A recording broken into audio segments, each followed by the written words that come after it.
After voting of Cameroonian senators took place across the national territory, the elections governing body and the Constitutional Council would have, in less than 15 days, have to proclaim the results of the 2018 presidential, or rather the senatorial election in Cameroon. In this newscast, we tell you how the Territorial Administration Minister Paul Atanganji told the national and the international community that the process was hitch-free. We would be telling you otherwise the various hitches that took place in some Anglophone regions or in some parts of the Anglophone regions of Cameroon.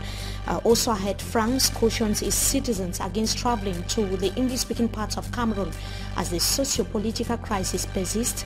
Those are headlines. We shall be right back. Stay with us.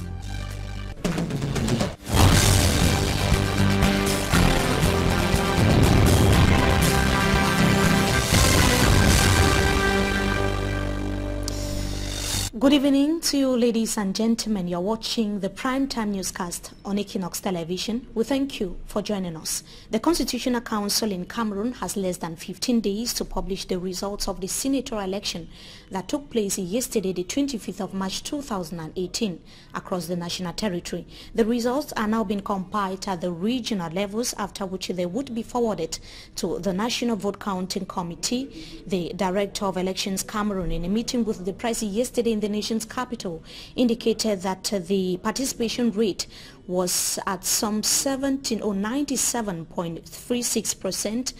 The Minister of Territorial Administration on his part said that the security measures put in place by the government guaranteed a hitch-free senatorial election across the national territory.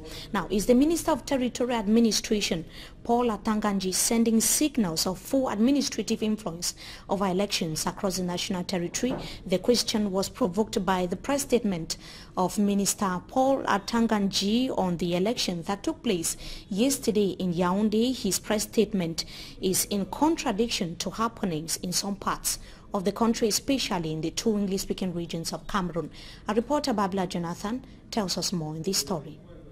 As the minister in charge of electoral issues in government, a clause that has left critics questioning whether Cameroon is returning to the time when elections were managed by the then Ministry of Territorial Administration and Decentralization. This has been interpreted as a signal that the Ministry of Territorial Administration is announcing its interference, and by extension that of government, in other elections expected to be organized this year, and the presence of administrative authorities, governors, divisional officers and others in the election organizing process further substantiates this school of thought.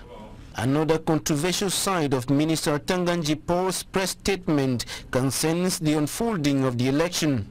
Generally, voting was done in an atmosphere of order, calm, serenity, as prescribed by the head of state, His Excellency Paul Biya. No major incident or event was recorded, such as to impede on the sincerity and transparency of the current elections. A statement that is in sharp contrast to what happened in some parts of the two Anglophone regions.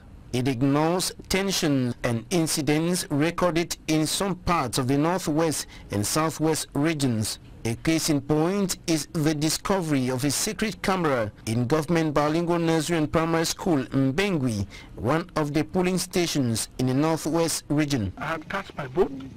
I was about going when all of a sudden something happened. A camera was soon discovered in the voting booth. We don't know who placed the camera, but all of us have bad omens about that camera. It makes us feel horrible to know that the law providing this election made it to be a secret ballot. And if we are voting under camera surveillance, it's no longer a secret ballot. A hidden device was discovered, and surely it is a serious problem that will be investigated under the supervision of Elections Cameroon. The party also are there. They certainly take necessary measures to help the truth be revealed to all of us. This occurred despite high security measures put in place by government. On high-level instructions from the head of state, special security measures were taken and to guarantee the security of the electoral process all over the nation. Regardless of the hitches recorded, the Minister of Territorial Administration maintains that the voting unfolded peacefully across the national territory. Municipal councillors turned out massively and voted peacefully.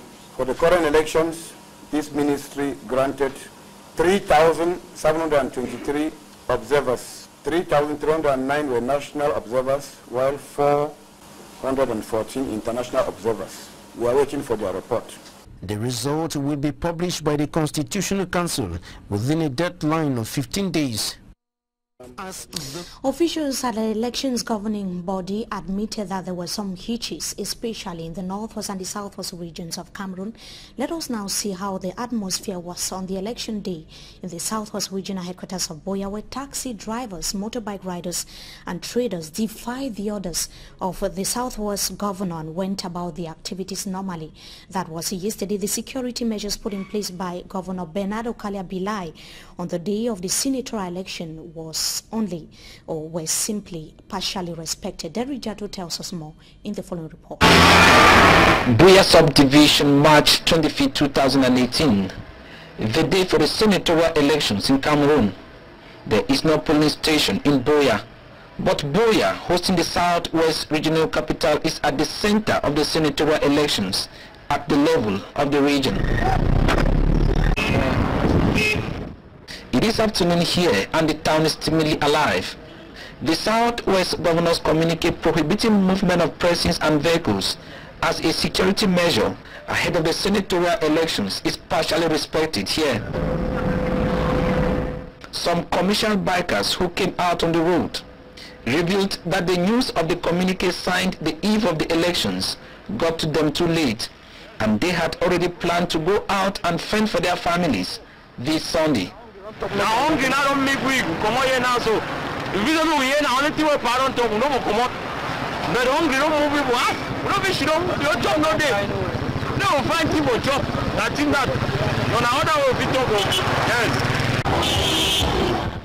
At the Sunday Munya market, commercial activities are ongoing, but some traders complain of poor sales because some of their clients from other regions and towns were not allowed to enter Boya. But the worst one is because most of the people, any man is done, and the guy is not in the wrong. So those are not even come because they approved.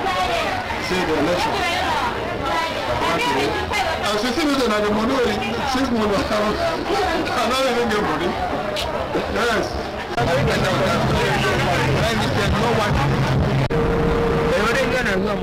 At press time, Boya was calm.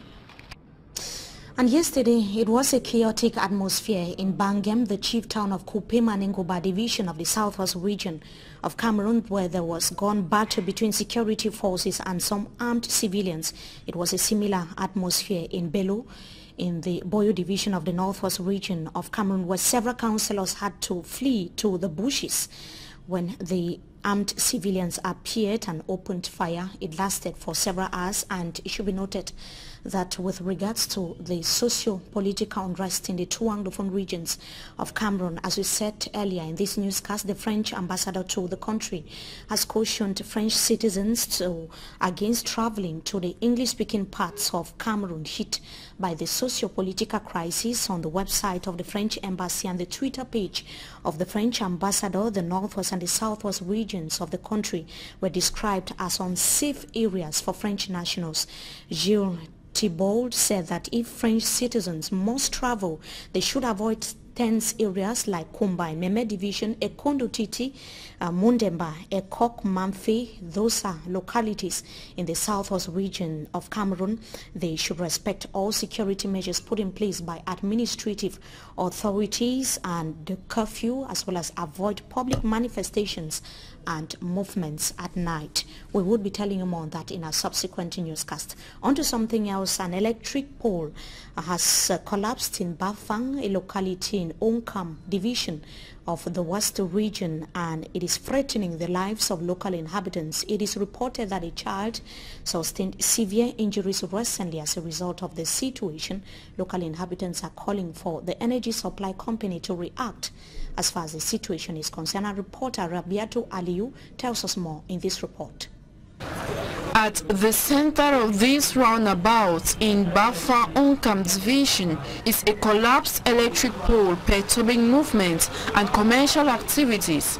This electric pole, according to the local population, fell on March 8th, and since then, naked cables from the pole have remained a permanent danger to the population. And if you don't have some picking for yourself, you don't carry a picking for hospital.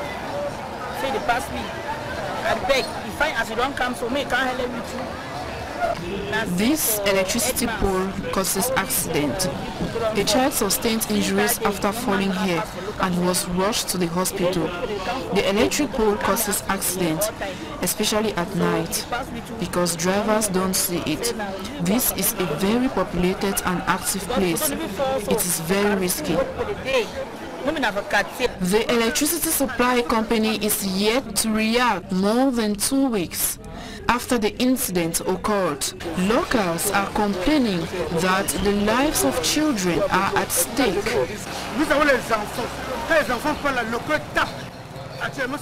Our children always walk around this place, and we are frightened because they might one day be electrocuted if not careful. The electricity pole also causes traffic congestion here. Inhabitants have put in place precautionary measures to guarantee the safety of the passers-by and strangers. They said that the electricity supply company is obliging them to pay for repair works to be done. The electricity supply company asked us to contribute 10,000 francs each before they repair it. We can't pay our electricity bills and still pay for what is not our responsibility. Despite the unsafe situation, business persons still carry out their respective activities some few meters from the collapsed electric pole. They said there is need for an urgent solution to be provided. And the Vice-Chancellor of the University of Boya, Professor Horace Ngomo Manga, has told newly appointed officials of the university to contribute to the growth of the institution. He was speaking while commissioning them into their functions, as Derek Jato tells us.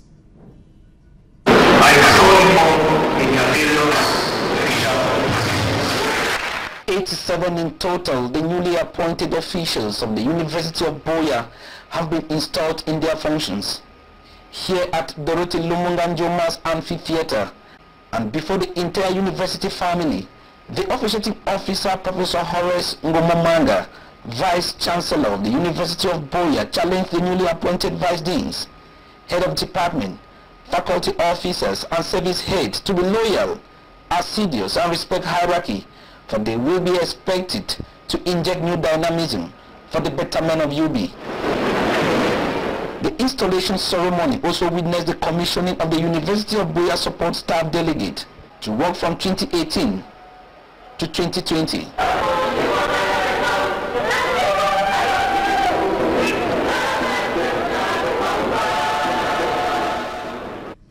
And Christians in Cameroon and beyond are bracing to celebrate one of the most significant feasts, the Easter, that's going to be this Sunday. The Easter Sunday would mark the end of the Lent period, during which faithfuls are told to be faithful and draw closer to God. They are told to be holy, rather.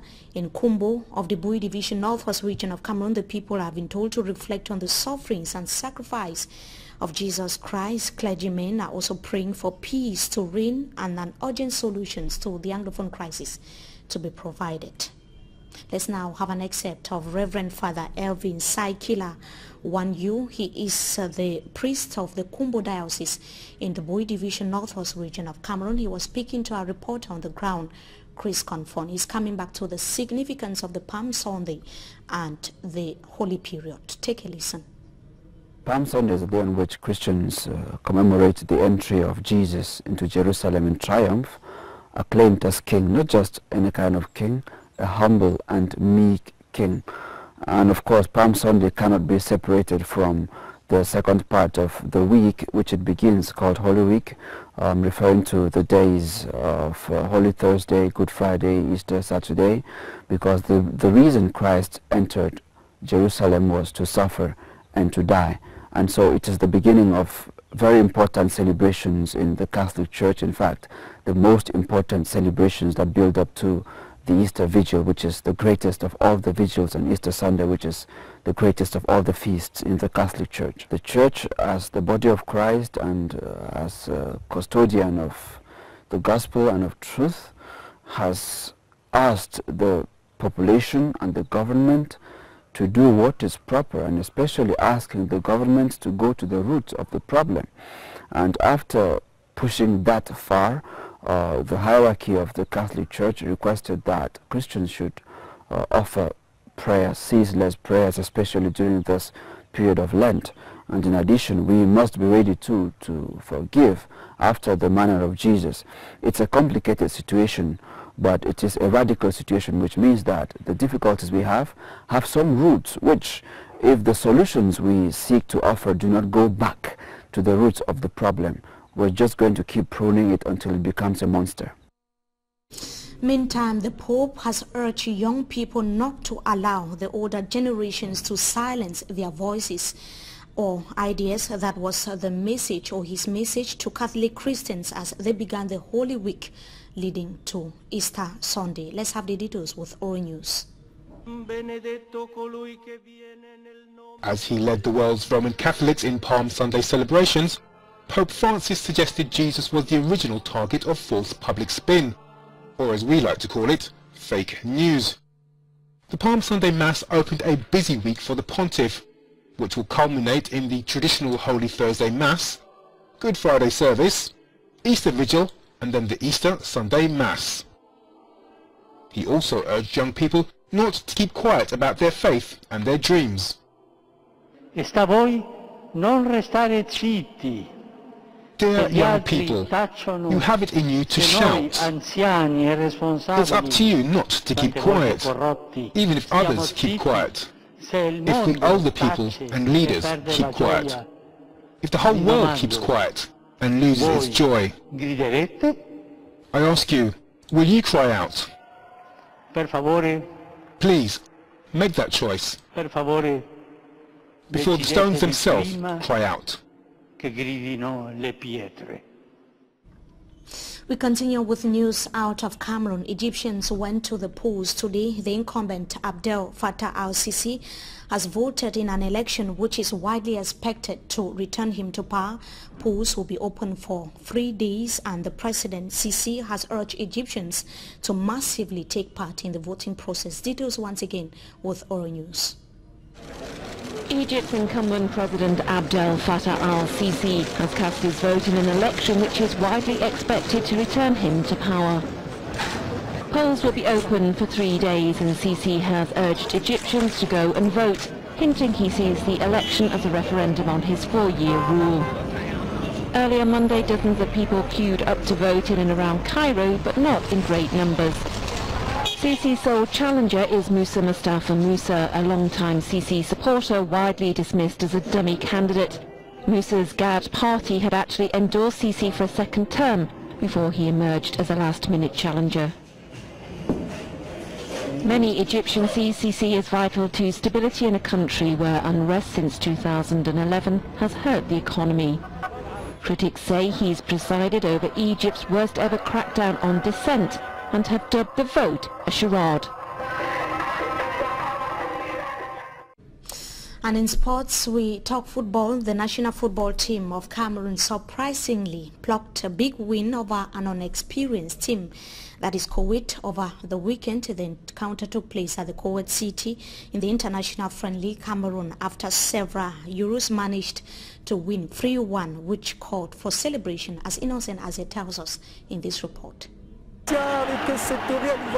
Sunday, March 25, 2018, the indomitable Lions of Cameroon clashed against their counterpart of Kuwait in an international friendly encounter. A match indeed which gave the Cameroon team a big goal harvest after several years. The boys of interim coach Alexandre Belinga toyed with Kuwait, whose history of football is merely sketchy. Kuwait, which is yet to be famous in international football, was punked 3-1 by the Lions of Cameroon at the Jaber Stadium in Kuwait City. It was at the 10th minute that Vincent Aboubakar scored the first goal for Cameroon, thanks to Faye Collins and Christian Bassogok. That is the first goal! Ladies and gentlemen, goal number 1 for Vincent Aboubakar. Kuwait, still trying to recover from the first shock, rather conceived a second goal from Christian Bassogok barely 5 minutes after the first goal. Le Cameroun qui essaye de faire l'addition avec ce deuxième but. Christian Bassogok. 2-0 in the first half. Dans l'équipe des Lions indomptables. 10 minutes into the second half, Christian Bassogok distinguished himself with a third goal. C'est Bassogok again! Oh! He scored! My God, he takes it from right behind. A goal which revamped the spirits of Kuwait as they surprised the Lions with a well-constructed goal in the 60th minute through Yacoub Al-Tarawa. Oh, my God!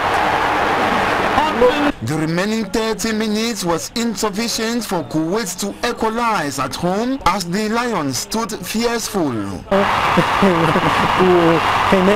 A delicious cake served the Lions after several years. Cameroon 3, Kuwait 1.